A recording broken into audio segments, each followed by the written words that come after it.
Muito se tem discutido em círculos teológicos sobre se o ministério do apostolado continuou depois dos 12 apóstolos que haviam estado com Jesus durante a sua vida terrena, e que o viram pessoalmente. Existem, porém, no Novo Testamento, indícios de um ministério apostólico continuado. Determinadas passagens mencionam algumas pessoas como apóstolos, embora não pertencessem ao número dos 12 escolhidos.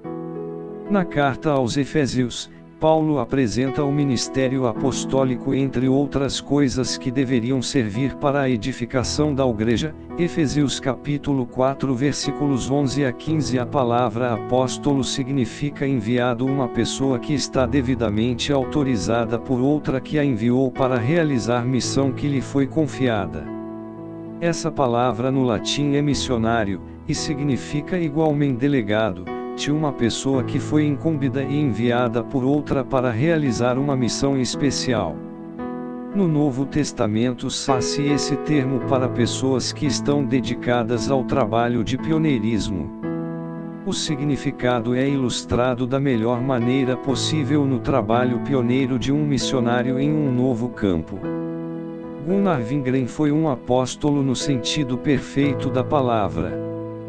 Quando ele e Danielberg foram para o Brasil, eram apóstolos de Cristo tanto quanto Paulo e Barnabé, que também foram chamados apóstolos. Atos capítulo 14 versículo 4 e 1 Coríntios capítulo 9 versículo 15. E saíram para Chipre, na Ásia Menor. Depois de haver lido o manuscrito deste livro, que é um resumo dos diários que Gunnar Wingren escreveu, fiquei profundamente tocado em meu coração. Foi para mim como se lesse o livro de Atos dos Apóstolos, mas situado cronologicamente no tempo em que vivemos. Por meio dessas anotações diárias, podemos conhecer o homem assim como ele era. Ele se apresenta a si mesmo juntamente com o seu lar e feliz e crente. Vê-se como buscava a Deus durante a sua juventude, o seu desejo de servi-lo e o caminho pelo qual o Senhor o guiou até a maravilhosa missão de sua vida, quando depois o acompanhamos na sua profunda luta e nos sofrimentos que teve de passar enquanto realizava a grande obra, não podemos deixar de sentir algo da dor e do padecimento inerentes à vocação de um mensageiro do Senhor.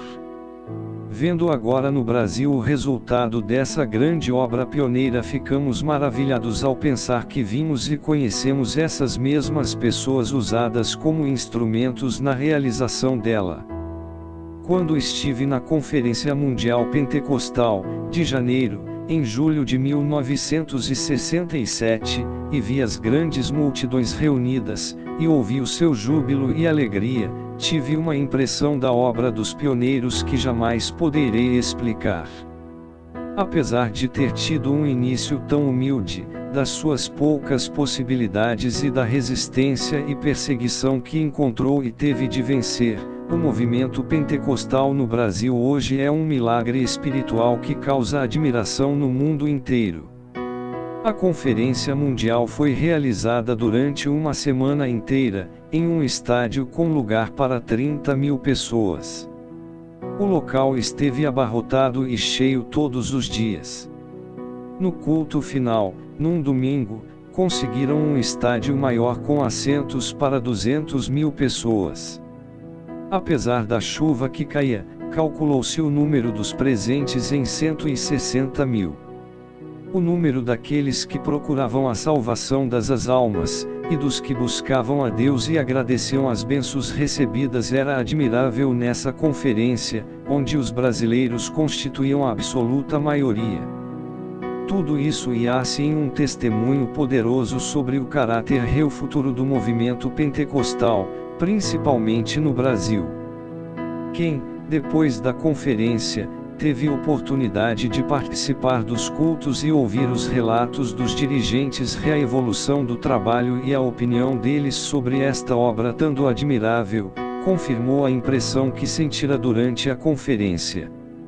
É o movimento de um cristianismo de modelo apostólico, e de um tamanho que não tem precedentes em nossos tempos. As igrejas que surgiram como fruto da obra pioneira de Wingren e Berg têm agora um número considerável de membros. As notas de Wingren nos dão uma boa ideia de como foi o início do trabalho no Rio de Janeiro, cidade onde se realizou essa ferência. A igreja foi iniciada em 1924 por 25 pessoas. E o primeiro local de reunião tinha assentos para 50 pessoas. O então governador do estado do Rio de Janeiro, Dr. Jeremias de Matos Fontes, declarou em uma entrevista que dentro do seu estado não havia nenhuma localidade que não tivesse uma igreja pentecostal. Também disse que a influência das igrejas pentecostais na própria sociedade havia sido muito grande. Disse ele, não era somente uma força espiritual que influía sobre a situação religiosa, mas também uma influência positiva sobre a sociedade brasileira. Quando vemos esta obra, suas dimensões, sua tremenda força expansiva e a liberdade que caracteriza todo o movimento, sentimos que é um grande milagre a unidade que até agora predomina no Brasil.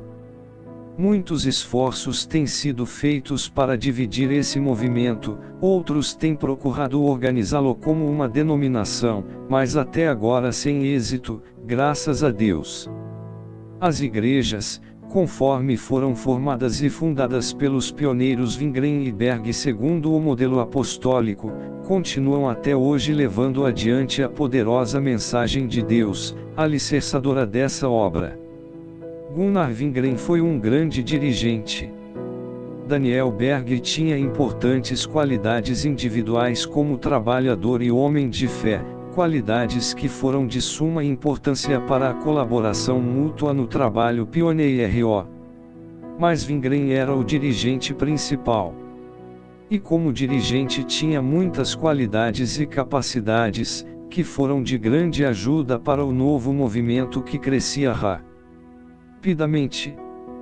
Porém, era um homem sem vaidades, e viva quase inconsciente do seu talento natural. Aconteceu com ele o que se passa com as verdadeiras e grandes personalidades. Que somente depois que desaparecem, e terminada a sua obra e a sua vida, é que se vê e se compreende quão grande foi essa obra e essa vida. A firme convicção de sua chamada, sólida como uma montanha, o seu fervente zelo, o seu grande entusiasmo juntamente com sua prudência eram traços característicos que ninguém podia deixar de ver. Ele enfrentou muitos riscos e perigos diversos, porém, miraculosa e maravilhosamente, sempre os superou. Ele pertenceu àquela categoria de mensageiros de Cristo que teve de passar por profundos sofrimentos, mas que, por meio de uma fé viva e de uma íntima comunhão com Deus, sempre viveu uma vida feliz. Wingren conta várias vezes nas suas notas como a sua alegria em Deus frequentemente se manifestava em riso.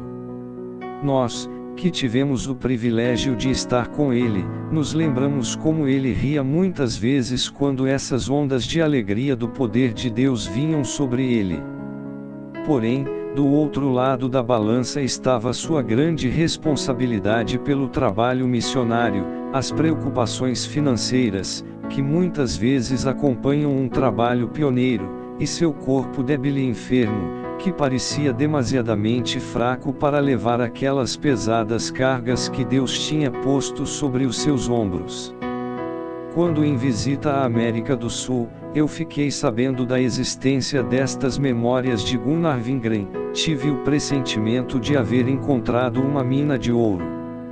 Este livro contém o princípio canônico e a continuação do maior e mais importante movimento pentecostal cristão dos tempos modernos.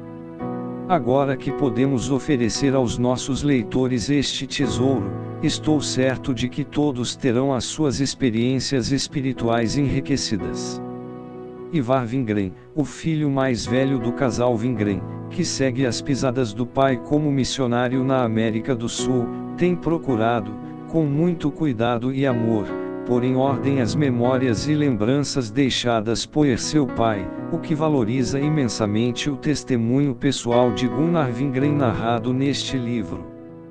Lewi Petrus.